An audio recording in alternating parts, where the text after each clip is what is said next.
अब हमारे live callers को जोड़ लेते हैं इस शो में। वाल्मीकि विश्वकर्मा जी हैं फोन लाइन पर हमारे साथ। वाल्मीकि जी सवाल पूछें। हेलो। हाँ जी, सवाल पूछें। मैम मेरे पास ओला का है 6,000 शेयर, 6,402 शेयर है जी। जिसका बेसिक प्राइस है 139.7। ओला इलेक्ट्रिक, काफी लोग सच कहें तो इस शेयर में जो है फंसे हुए हैं। इस कंपनी में लगातार अगर 1 साल 6 महीने का कारोबार देखें या पिछले 1 महीने का भी कारोबार देखें तो इस शेयर में लगातार जो है वो गिरावट देखने के लिए मिल रही है। आज भी देखिए शेयर लाल निशान में ट्रेड करता नजर आ रहा है। करीब आधे % की कमजोरी जो है यहाँ ओला इलेक्ट्रिक में देखने के लिए मिल रही है।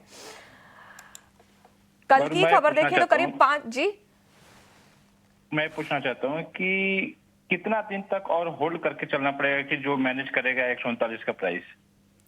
बिल्कुल, हमारे गेस्ट की तरफ चलते हैं। सर, आज भी शेयर में जो है वो कमजोरी देखने के लिए मिल रही है।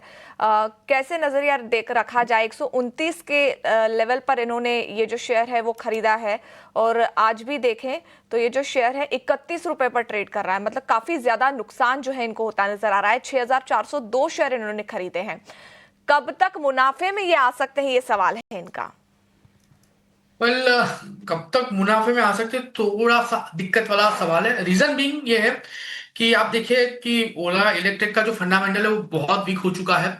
यानी जो सेल्स होना चाहिए वो हो नहीं रहा और इतनी सारी कंप्लेंट्स आ रही है। कंप्लेंट के बावजूद भी कोई डिसिप्लिनरी एक्शन नहीं लिया गया है। सो कहीं ना कहीं फंडामेंटल काफी वीक है स्टॉक का और sales day by day decrease हो रही है। सो एक बहुत ही बड़ा कंसर्न ओला को लेके है ना। इतनी सारी कंसर्न है लेकिन जो कंपनी के जो प्रमोटर्स हैं उनकी ओर से भी कोई ऐसी कमेंट नहीं आ रही है कि वो अपनी सर्विसेज पे सुधार लाएंगे कि नहीं लाएंगे। सो आने वाले दिनों में कैसा परफॉर्म करेगा, लॉन्ग टर्म में कैसा परफॉर्म करेगा, वो एक क्वेश्चन मार्क है पर्टिकुलर स्टॉक के लिए।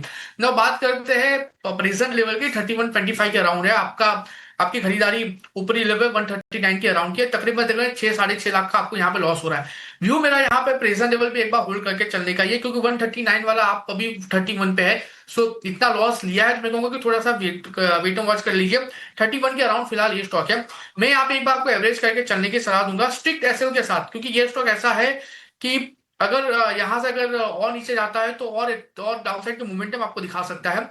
मैं कहूंगा कि अगर 35 के ऊपर अगर ये स्टॉक सस्टेन होता है तो आप 30 के स्ट्रिक्ट एसएल के साथ एक बार आप एवरेज करें, क्योंकि एवरेज के बिना आपको ये मुझे नहीं लगता कि आने वाले 2-3 साल में अच्छा खासा रिटर्न दिखा सकता है। मोस्ट ऑफ द टाइम आप लॉस में ही रह सकते हो।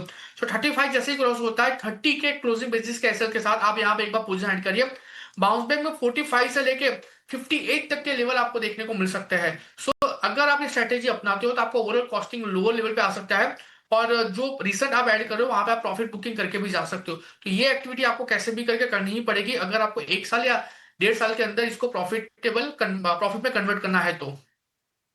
ठीक है, फिलहाल होल्ड करके रखिए क्योंकि काफ़ी बड़ा नुकसान 139 से 31 पर यहाँ पर ओला इलेक्ट्रिक इस वक्त कारोबार कर रहा है और एक स्ट्रिक्ट एसएल आपको कुणाल जी बता रहे हैं अगर ये 35 के लेवल्स तक जाता है तो 30 का एक एसएल आपको मेंटेन करना होगा और वहाँ पर आप अपनी पोजीशन एवरेज कर सकते हैं। ऊपर में अगर ये जाएगा तो 45 से 58 तक के लेवल्स यहाँ पर ओला इलेक्ट्रिक में आते हुए नजर आएंगे। फिलहाल ज़्यादा क्लैरिटी भी नहीं है क्योंकि मैनेजमेंट की तरफ से भी कुछ बड़े एक्शन यहाँ पर नहीं लिए जा रहे हैं। चलिए आगे बढ़ते हैं और अगले लाइव कॉलर को शामिल करते हैं। इस वक्त हमारे